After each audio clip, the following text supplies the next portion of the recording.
Hi friends, good morning. இன்றைக்கி நம்ம என்ன பார்க்க போகிறோம்னா, பாப்பா வந்து பன்னீர் பட்டர் மசாலா கேட்டாங்க.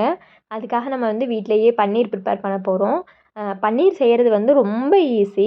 நான் 1 லிட்டர் பால் எடுத்திருக்கேன். 1 லிட்டர் பாலில் வர்ற பன்னீர் வந்து ஒரு நேரத்துக்கு சரியாக இருக்கும். அதுக்காக 1 லிட்டர் மட்டும் எடுத்திருக்கேன். அதுக்கு வந்து 1 லெமன் போதும்.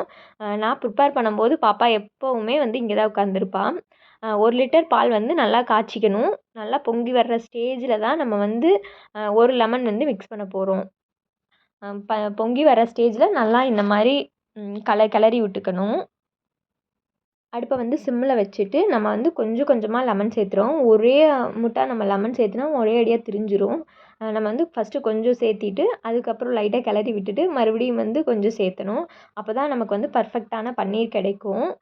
இது வந்து ஒரு நேரத்துக்கு நமக்கு செய்கிறதுக்கு சரியாக இருக்கும். இந்த இதில் வர்றது ஒரு 200 கிராம் வந்து நமக்கு பன்னீர் கிடைக்கும். அது எப்படியும் 150 ருபீஸ் வந்து அந்த மாதிரி கடையில் வரும். ஆனால் நம்ம 1 லிட்டர் பாலை வச்சு ரூ. 60 நம்ம லெமன் ஒரு ரூ. 10 ரூ. 70 நம்ம ஸ்பெண்ட் பண்ணோம்னாலே நமக்கு வந்து 200 கிராம் பன்னீர் கிடைக்கும். நல்லா இந்த மாதிரி மிக்ஸ் பண்ணிகிட்டே இருந்தோம்னா நம்ம வந்து பன்னீர் திரிஞ்சு வர்றதை நம்ம வந்து பார்க்கலாம். இதில் வந்து லைட்டாக லெமன் ஸ்மெல் இருக்கும்.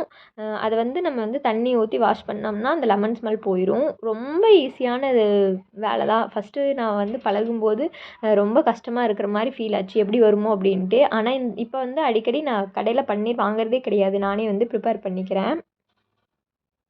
இது வந்து ரொம்ப ரிச் ப்ரோட்டீன் பன்னீர் வந்து. இதில் நம்ம நிறைய ரெசிபி செய்யலாம். பன்னீர் பட்டர் மசாலா செய்யலாம், பிரியாணி செய்யலாம்.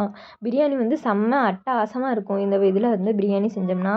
இப்போ நல்லா திரிஞ்சிருச்சு. அதுக்கப்புறம் ஒரு பாத்திரம் வச்சு இந்த மாதிரி ஒரு சல்லடை வச்சு அதுக்கு மேலே இந்த ஒரு காட்டன் துணி நம்ம வந்து வச்சுக்கலாம். இது வந்து ஃபில்டர் ஆகிறதுக்கு ரொம்ப ஈஸியாக இருக்கும்.